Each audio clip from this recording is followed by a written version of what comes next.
नमस्कार. आज आपण करणार आहोत खुसखुशीत असे साबुदाणे वडे.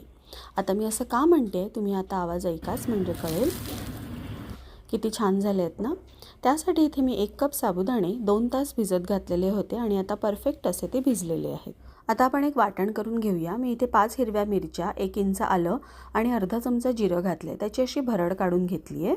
एका परातीमध्ये सगळे साबुदाणे काढून घेतले. त्यामध्ये जी भरड केलेली ना तीही घातली आहे. 1 वाटी शेंगदाण्याचा कूट आणि 1 वाटी कोथिंबीर घातली आहे. तुम्हाला उपवासाला कोथिंबीर नाही चालत असेल, नाही घातली तरीही चालेल. एका लिंबाचा रस, चवीपुरतं मीठ आणि 1 चमचा भाजलेल्या जिऱ्याची पावडर घातली आहे.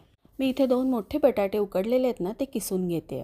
जेवढे तुमचे साबुदाणे असतील ना तेवढाच हा बटाट्याचा किस घालायचा, म्हणजे तुमचे वडे अगदी परफेक्ट होतात. छान मळून ह्याचा एक गोळा करून घेतला आहे. हाताला थोडं तेल लावायचं आणि आपल्याला हव्या त्या शेपचे गोळे करू शकतो. मी इथे चपटे गोळे केलेले आहेत. तुम्ही छोटे छोटे बॉलसारखेही करू शकता. आता आपण हे गोळे झालेले आहेत, तेल तापत ठेवले तोपर्यंत आपण चटणी करून घेऊया. मिक्सरच्या भांड्यामध्ये मी अर्धी वाटी कोथिंबीर, अर्धी वाटी शेंगदाणे, 4 हिरव्या मिरच्या, अर्धा इंच आलं, अर्धा जो नारळ असतो ना खवून तो घेतला आहे, अर्धा लिंबाचा रस, मीठ, लिंबू, अर्धा चमचा जिरं आणि थोडीशी चवीपुरती साखर. चटणी मस्त अशी आपली वाटून झालेली आहे.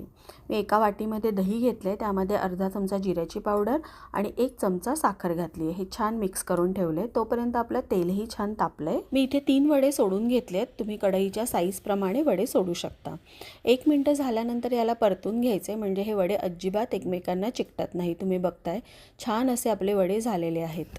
वड्याची एक बॅच तळून व्हायला ना साधारण 5 ते 6 मिनटं लागतात.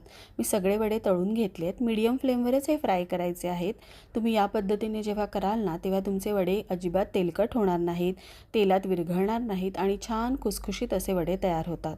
तुम्ही ही नक्की करून बघा आणि कसे झाले ते मला कमेंटमध्ये सांगा. धन्यवाद.